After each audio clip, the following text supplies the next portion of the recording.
Samweli wa kabiri igice cya 13. Kandi Abusalomu mwene Dawidi yari afite mushiki we mwiza witwaga Tamari. Bukeye Amunoni mwene Dawidi aramubenguka. Amunoni ahagarika umutima ku bwa mushiki we Tamari, bituma arwara kuko yari umwari kandi abona ko bimukomereye kugira icyo yamukoraho. Amunoni yari afite inshuti ye yitwaga Yonadabu mwene Shimeya, mukuru wa Dawidi, kandi Yonadabu yari umugabo w'ingurumbanye cyane. Aramubaza ati, wa mwana w'umwami we, ni iki gihora kikunanura uko bukeye ntiwabimbwira? Amunoni aramusubiza ati, umva nabengutse Tamari mushiki wa mwene data Abusalomu. Yonadabu aramubwira ati, ryamire ku buriri bwawe wirwaze, maze so naza kukureba umubwire uti, ndakwinginze reka mushiki wanjye Tamari aze ampe icyo ndya, anekere ibyo kurya hano imbere yanjye kugira ngo mbirebe mbirire mu ntoki ze. Nuko Amunoni araryama arirwaza. Maze umwami aje kumureba, Amunoni aramubwira ati, ndakwinginze mushiki wanjye Tamari naze anekere udutsima tubiri imbere yanjye nurire mu ntoki ze. Nuko Dawidi atuma mu rugo kuri Tamari ati, ubu ngubu jya kwa musaza wa Amunoni umutekere ibyo kurya. Nuko Tamari ajya kwa musaza wa Amunoni asanga aryamye, yenda urwanga rubumbiramo udutsima imbere ye aratwotsa. Asingira urukarangiro ayimushyira imbere yanga kurya. Maze Amunoni aravuga ati, abagabo bose nibiheze, umugabo wese ariheza. Nuko Amunoni abwira Tamari ati, nzanira ibyo kurya ku murere ndire mu ntoki zawe. Nuko Tamari yenda utwo dutsima ahishije adushyira musaza wa Amunoni ku murere. Ayimuhereje ngo arye aramufata, aramubwira ati, ngwino turyamane mwene data. Nawe aramusubiza ati, oya mwene data, uhinkoze isoni, kuko bene ibyo bidakwiriye gukorwa muri Isiraheli, we gukora iby'ubupfu nk'ibi. Mbese nkanjye izo soni nazicana he? Kandi nawe waba ubaye igicucu muri Isiraheli. None ndakwinginze ubivugane n'umwami kuko atazakunyima. Ariko yanga kumwumvira, maze kuko yamurushije amaboko aramuhata aryamana nawe. Maze hanyuma Amunoni amwanga urunuka rutagira akagero, urwango yamwanze rwaruse ubwinshi urukundo yari amukunze. Amunoni aramubwira ati, haguruka ugende. Nawe aramusubiza ati, reka, kuko icyo cyaha ukora unkirukana gikomeye kuruta icyo wankoreye. Ariko yanga kumwumva. Maze ahamagara umunyagikari we aramubwira ati, sohora uyu mukobwa mvire mu nzu, maze umukingiranire hanze. Kandi yari yambaye umwambaro w'amabara menshi, kuko ariko abakobwa b'umwami b'abari bajyaga bambara. Nuko umugaragu we aramusohora aramukingirana. Maze Tamari yiyorera ivu mu mutwe, ashishimura umwambaro we w'amabara menshi yari yambaye, yikorera ukuboko, agenda arira umugenda aboroga. Musaza w'Abusalomu amubonye aramubaza ati, mbega wahuye na musaza wa Amunoni?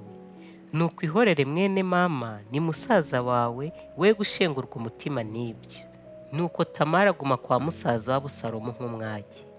Maze umwami Dawidi yumvise ibyo byose ararakara cyane. Kandi Abusalomu ntiyaba akivugana na Amunoni bibi cyangwa ibyiza, kuko Abusalomu yari yanze Amunoni ubwo yakojeje isoni mushiki we Tamari. Hashize imyaka 2, Abusalomu ashaka abo gukemura ubwoya bw'intama z'i Bari-Hasori hateganye n'i Bwefurayimu. Abusalomu ararika abana b'umwami bose. Bukeye ajya ibwami, abwira umwami ati, ubu ngubu umugaragu wawe mbonye abo gukemura ubwoya bw'intama zanjye. Ndakwinginze nyagasani ijyana n'umugaragu wawe hamwe n'abagaragu bawe. Umwami abwira Abusalomu ati, oya mwana wanjye, nta kitujyana twese tutakurushya. Abusalomu aramuhata, ariko yanga kugenda, ahubwo amusabira umugisha. Abusalomu aramubwira ati, nuko rero nutaza, ndakwinginze ohereza mukuru wanjye Amunoni abe ari we tujyana. Umwami aramusubiza ati, ni iki gituma ushaka ko mujyana? Ariko Abusalomu aramuhata kugira ngo yemerere Amunoni n'abandi bana b'umwami bose ngo bajyane nawe.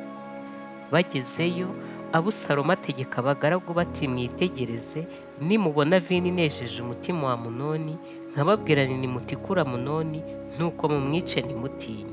Mbese si njye ubategetse? Nimukomere mube intwari. Nuko abagaragu ba Abusalomu bagenza Amunoni nk'uko Abusalomu yabategetse. maze abana b'umwami bose bahera ko barahaguruka, umuntu wese yinagurira ku nyumbu ye, barahunga. Bakiri mu nzira, imbitsi ibikira Dawidi ati Abusalomu yishe abana b'umwami bose, ntihasigaye n'umwe muri bo.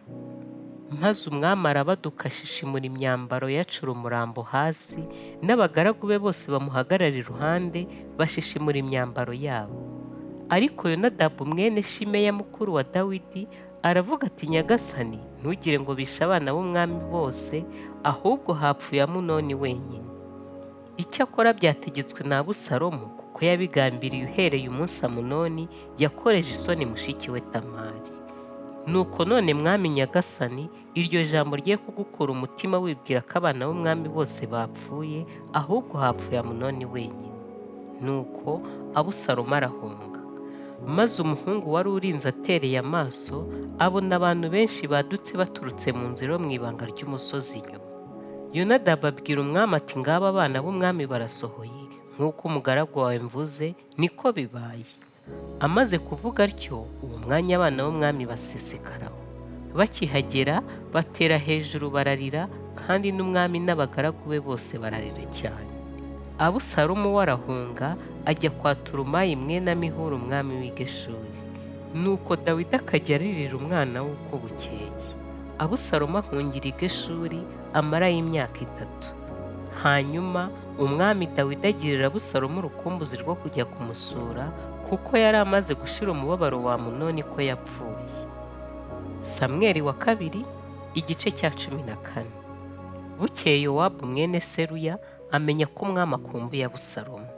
Yowabu ahera ko atuma intumwa i Tekowa, avanayo umugore w'umunyabwenge, aramubwira ati ndakwinginze, ihindure nk'uwirabuye, wambare umwambaro w'ubwirabure, kandi we kwihezura, ahubwo use n'umugore umaze igihe kirekire wiraburiye ba nyakwigendera. Maze ujye ibwami, ukubare kubwira umwami. Yowabu ahera ko amubwira ibyo ari buvuge. Nuko uwo mugore w'i Tekowa agitangira kuvugana n'umwami, yikubita hasi yubamye, aramuramya aravuga ati nabara Nyagasani. Umwami aramubaza tubaye ute? Aramusubiza ati ndi umupfakazi rwose, umugabo wanjye yarapfuye, kandi umuja wawe nari mfite abana b'abahungu 2, bukeye bombi bajya ku gasozi barwanirayo, kandi nta wari uhari wo kubakiza. Nuko umwe asogota undi aramwica.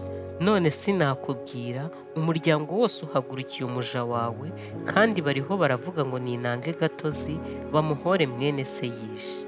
Nguko uko bagiye kurimbura umuragwa nawe, uko niko bashaka kuzimya ikara nsigaranye, ngo badasigira umugabo wanjye izina cyangwa umwuzukuru ku isi. Umwami abwira uwo mugore ati hosha isubira iwawe, ndi butegeke ibyawe. Uwo mugore w'i Tekowa abwira umwami ati mwami Nyagasani, icyaha kibe kuri njye no ku nzu ya data, umwami ye kugibwaho n'urubanza ndetse n'ingoma ye. Umwami aravuga ati nihagira ukubwira ijambo ryose umunzanire, ntazagusubiraho ukundi. Uwo mugore ahera ko aramubwira ati ndakwinginze Nyagasani, ibuka Uwiteka Imana yawe, kugira ngo umuhozi atazongera kurimbura ukundi, bakica umuhungu nsigaranye. Umwami aramusubiza ati ndahiye Uwiteka uhoraho, nta gasatsi na kamwe k'umuhungu wawe kazagwa hasi. Uwo mugore aravuga ati ndakwinginze, umuja wawe ngira icyo mbwira umwami databuja. Ati ngaho mbwira. Umugore aravuga ati niki cyatuma urundurira iyo nama ku bantu b'Imana? Kuko umwami niba avuze iryo jambo, asa n'utsinzwe urubanza, kuko umwami atagaruye umwana we yirukanye. Twese tuzapfa duse n'amazi amenetse hasi, atakiyorwa ukundi. Kandi Imana nayo nihutiraho gukuraho ubugingo, ahubwo ishaka uburyo kugira ngo uwirukanwe atabuciwe nayo. Nuko none nzanywe no kukubwira iryo jambo, kandi igitumye nza mbitewe nuko abantu banteye ubwoba, umuja wawe niko kugirana igihe kwivuganira n'umwami, ahari umwami yakwemera gukora icyo umuja wamusabye. Umwami ari bwumve umuja we, amukiza uwo mugabo washatse kundimburana n'umwana wanjye, kugira ngo atuvane muri gakondo y'Imana. Nuko umuja we ndavugana ndakwinginze, ijambo umwami databuja ari buvuge ribe iryo kumpumuriza, kuko umwami Nyagasani umeze nka marayika w'Imana, guhitamo ibibi n'ibyiza. Nuko Uwiteka Imana yawe igumane nawe. Maze umwami asubiza uwo mugore ati ndakwinginze ntumishe ijambo ryose nkubaza. Umugore aramusubiza ati umwami databuja ntarivuge.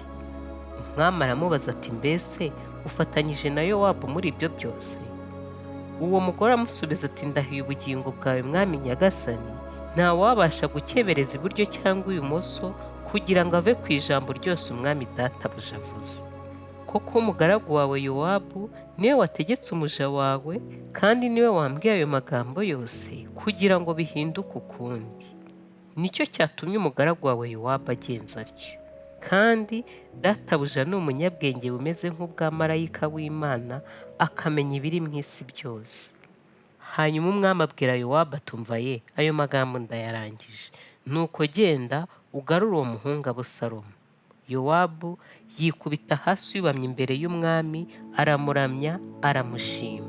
Yowabu aravuga ati umugaragu wawe menye ko ngutumyeho mwami nyagasani, kuko wakoreye umugaragu wawe icyo ngusabye. Yowabu aherako arahaguruka ajya i Geshuri, azana Abusalomu i Yerusalemu. Maze umwami aravuga ati nasubire mu rugo rwe, ariko ntazanca iryera. Nuko Abusalomu asubira mu rugo rwe, ntiyabonana n'umwami. Kandi mu Bisiraheli bose ntawashimwaga nka Abusalomu kubw'ubwiza bwe, uhereye mu bworo bw'ikirenge ukageza mu gihorihori nta nenge yamubonekagaho. Uko umwaka utashye yikemuzaga umusatsi kuko wamuremereraga, nicyo cyatumaga awukemuza. Kandi iyo yawukemuzaga yarawugeraga ukaba shekeli 200 ukurikije urugero rw'umwami. Kandi Abusalomu abyara abana b'abahungu 3 n'umukobwa witwaga Tamari, yari umukobwa w'uburanga. Nuko Abusalomu amara imyaka 2 i Yerusalemu adaca iryera umwami. Bukeye Abusalomu atumira Yowabu ngo amutume ku mwami, yanga kumwitaba. Yongera kumutumira ubwa kabiri, nabwo yanga kumwitaba. Nicyo cyatumye abwira abagaragu batumva umurima wa Yowabu uhereranye n'uwanjye, kandi afitemo sayiri, nimugende muzitwike. Nuko abagaragu ba Abusalomu baragenda barazikongeza. Yowabu arahaguruka ajya kwa Abusalomu, aramubaza ati ni iki cyatumye abagaragu bawe bantwikira umurimo? Abusalomu asubiza Yowabu ati nuko nagutumyeho ngo wende hano ngutume ku mwami, ngo umumbarize uti nazanywe n'iki cyamvanye i Geshuri? Icyandutiraho nuko mba narigumiye yo kugeza ubu. Nuko rero mbonane n'umwami, niba hariho gukiranirwa muri njye anyice. Nuko Yowabu ajya ibwami abibwira umwami, maze umwami atumira Abusalomu aramwitaba. Ageze imbere y'umwami yikubita hasi yubamye, umwami aramusoma.